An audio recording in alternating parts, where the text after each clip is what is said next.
legalización de todo esto y no han aumentado. no, al contrario, los números han descendido. Y algo que no menciona el tuit, pero que me parece que valdría la pena agregar, es que esas 86 personas que murieron por consumo de cocaína murieron en un contexto de prohibición en el que hay cocaína adulterada, en el que el usuario tiene temor de buscar los servicios de salud. Exacto. Y en un contexto de regulación con una cocaína con cuya calidad estuviera supervisada, etcétera, seguramente no serían 86, serían menos. Bueno, pasemos a este tercer tuit, que es de Zachary Siegel.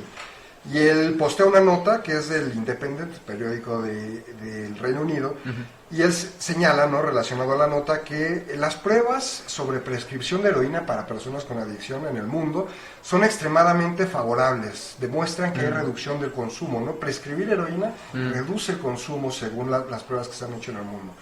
Y él dice, si esta evidencia fuera tomada en cuenta, la política de drogas de Estados Unidos estaría poniendo en marcha este tipo de proyectos. Y es muy interesante, hemos hablado muy superficialmente de la reducción de daños, pero por ahí va la cosa, ¿no? Tomar al toro por los cuernos, entenderla, y esto ayuda a reducir los problemas. Claro, o sea, la heroína es prima de la morfina, ¿no? Y la morfina se usa bajo criterio. Claro, también hay personas que son adictas a la morfina, ¿no? O sea, pero volvemos a lo mismo, no hay un contexto de educación, no hay un contexto de reducción de riesgos y daños. El 90% de los problemas, ya sea de consumo o directamente en la experiencia con sustancias psicoactivas, es producto precisamente de no cuidar lo que se conoce como el set, que es básicamente la configuración mental con la que entras a una experiencia, ¿no? Si traes problemas de tu casa, ¿sabes? Ese tipo de cosas. El setting, que es el espacio en donde se consume, ¿no? O sea, no es lo mismo hacerlo en tu casa con algún entorno seguro y cuidado que hacerlo en el estacionamiento, fumando escondidas de la policía. La dosificación, gente que se sobredosifica precisamente porque acceder a esa información no está disponible en el contexto actual. Y la calidad del compuesto, volvemos a lo mismo. En un mercado negro lo más común es que todas las sustancias estén adulteradas. Las tachas que no son MDMA, la cocaína que no es cocaína, el LSD que no es LSD, que es N-bomb o otras cosas.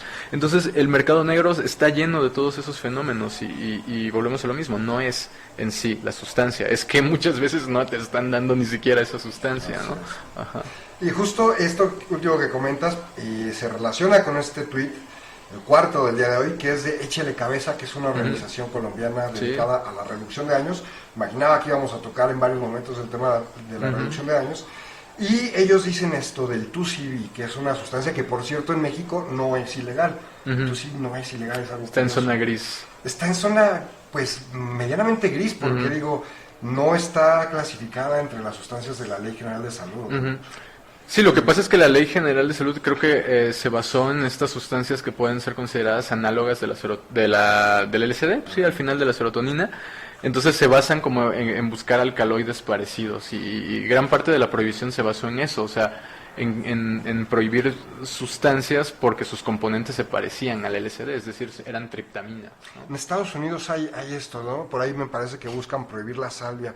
Pero esto, no, me parece que en la ley mexicana no hay. Por eso es que, en efecto, el 2CB es legal portarlo, ¿no? Hasta se puede, digo, no es una recomendación y no deberían hacerlo, pero hasta se podría comprar por internet, ¿verdad? Sí. Y bueno, el tuit dice esto, del 2CB no solo la mezcla de componentes desconocidos puede ser riesgosa, bueno, sí, sino su consumo, sino que también su consumo por un deseo aspiracional, aquí es donde me hizo ruido el tuit. Dice, por querer pertenecer a ese mundo de modelos, actores, narcos, como nos lo vendió la prensa y las autoridades. Por wannabe. ¿Qué piensas de esto que dice Échele Cabeza? Yo creo que ese es un discurso en torno al consumo de 2CB, no es la realidad del 2CB, o sea, es como una visión súper limitada. En efecto, ese es un discurso que hay entre muchos consumidores, pero también habría que irse no sé, a leer a Shulgin, a leer a todos estos investigadores y ver los reportes, digamos, de la fenomenología, de la experiencia de 2CB.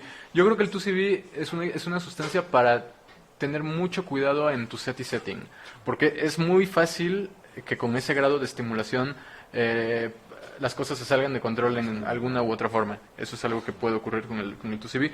Pero volvemos a lo mismo, si cuidas tu set y setting, si realmente confirmas que sea tu CV y no sea esta mezcla de polvos, no sé qué palabras usaron, pero un poco esa cuestión que ni siquiera Está sabes qué es. adulterado.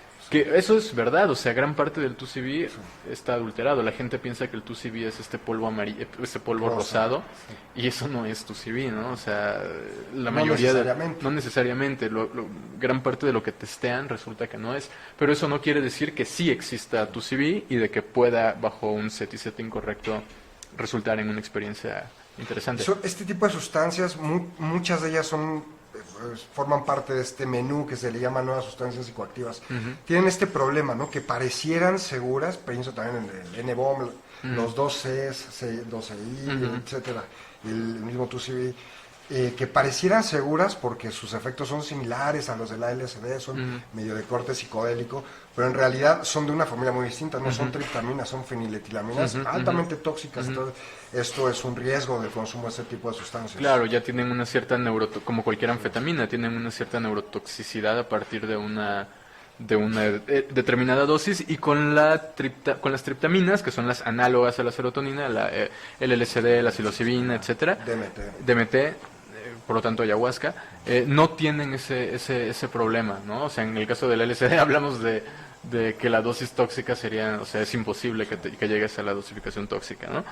Pero con las feniletilaminas, que son al final anfetaminas psicodélicas, vienen, o sea, toda esta línea como estimulante, digamos, ahí sí existen riesgos de neurotoxicidad. Entonces, sí, hay que tener mucho cuidado, y volvemos a lo mismo, no hay investigación más que la investigación toxicológica básica, pero tampoco es que haya como mucho bagaje académico sobre gente que haya investigado el 2CB, el N-bomb y todas estas cosas. Entonces, finalmente falta investigación producto de los bloqueos de la prohibición.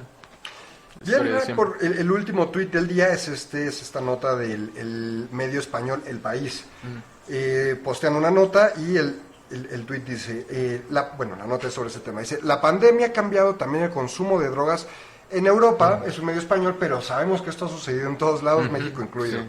El cannabis y el alcohol se pueden consumir en casa solos, dice el tuit. Para el resto de estimulantes hace falta un ambiente de fiesta, dice uno de los autores del estudio, y hablan de un estudio que refleja que, particularmente en España, aumentó el consumo de cannabis. Me extraña, bueno, no tanto, ¿no? Pero no debería ser, me parece así, el consumo de alcohol, pero el consumo de drogas de fiesta, cocaína, MDMA, etcétera, disminuyó. Y esto tiene mucho que ver con lo que platicábamos de la psiconáutica. La psiconáutica se modificó también en la pandemia en términos de las sustancias que se utilizan, ¿no?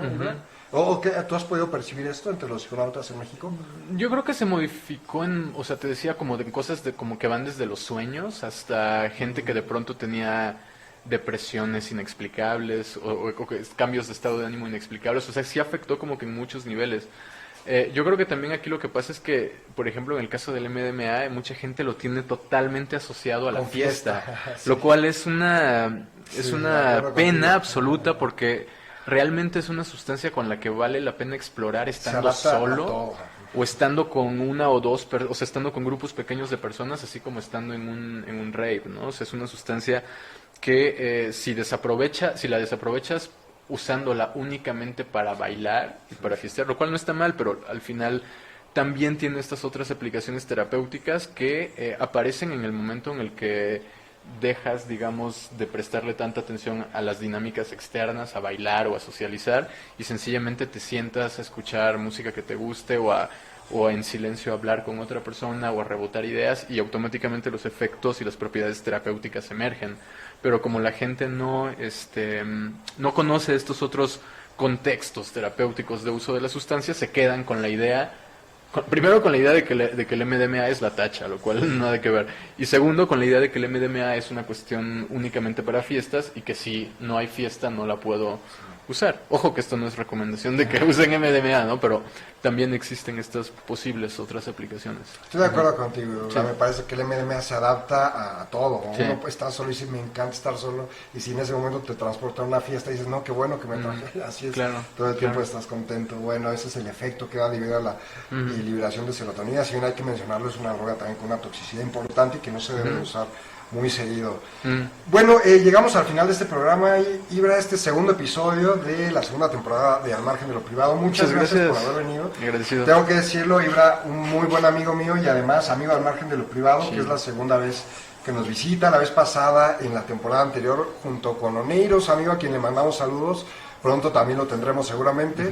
Ibra, muchas gracias por tu visita. Beto, no sé si hay algún comentario, No hay, bueno, que les dejaste todo perfectamente claro. Entendido, chido, eso habla bien. Una buena plática. Gracias a todos los que nos siguieron.